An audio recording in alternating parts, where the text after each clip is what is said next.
dit ce soir, les manifestants sont ici pour demander la vérité sur ce qui s'est passé avec le jeune Théo dont vous venez de parler. Alors ils sont pour le moment une bonne centaine réunis ici, place du Peuple. Du monde est encore en train d'arriver. L'invitation était lancée pour 18h30, une invitation qui a été lancée sur les réseaux sociaux par notamment les Jeunesses communistes, le Parti communiste ou encore le comité Antifa de Saint-Étienne. On va aller voir un des militants qui est là ce soir, c'est Eddy. Bonsoir Eddy, on est en direct sur TL7. Alors ce rassemblement, c'est pour dénoncer les violences policières en soutien pour Théo.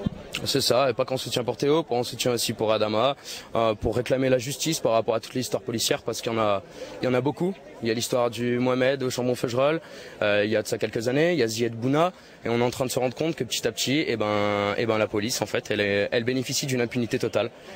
Et nous, ça commence un petit peu à nous scandaliser, et même là, vous pouvez regarder, à droite à gauche, il y a un dispositif policier qui est énorme, et donc là, on est en train de tomber dans une provocation insupportable. Comment est-ce qu'il faut faire aujourd'hui pour rétablir le dialogue? Est-ce que c'est possible? Le dialogue avec qui? Avec la police. Mais qui a coupé le dialogue en fait? La police, elle agit pour un État.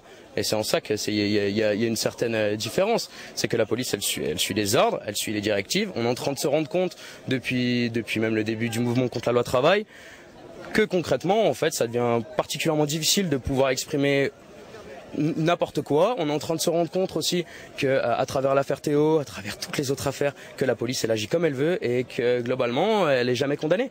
Et c'est en ça que c'est problématique. Donc je ne sais pas de quel dialogue on parle. On est juste en train de se demander en fait que là, là il y a une cassure qui est en train d'être effectuée, une cassure qui commence à être dangereuse. Est-ce qu'on n'est pas en train de faire une généralité sur la police? Je sais pas trop quelle généralité. On est en train de se rendre compte que les fonctions et le fonctionnement même de la police là est à remettre en question. Je parlerai pas même de la profession en tant que telle, c'est pas le problème, c'est pas les personnes qui sont à l'intérieur, c'est la fonction et la manière dont elle est utilisée. Avec l'état d'urgence, c'était aussi un prétexte pour permettre justement d'autres exactions, comme il y a pu en avoir beaucoup.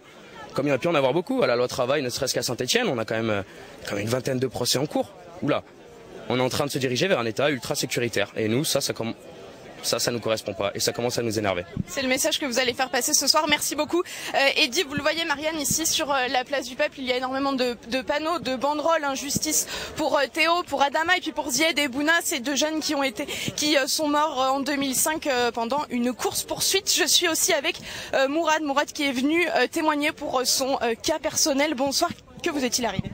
Bonsoir, j'ai été victime il y a un mois de ça par des violences policières.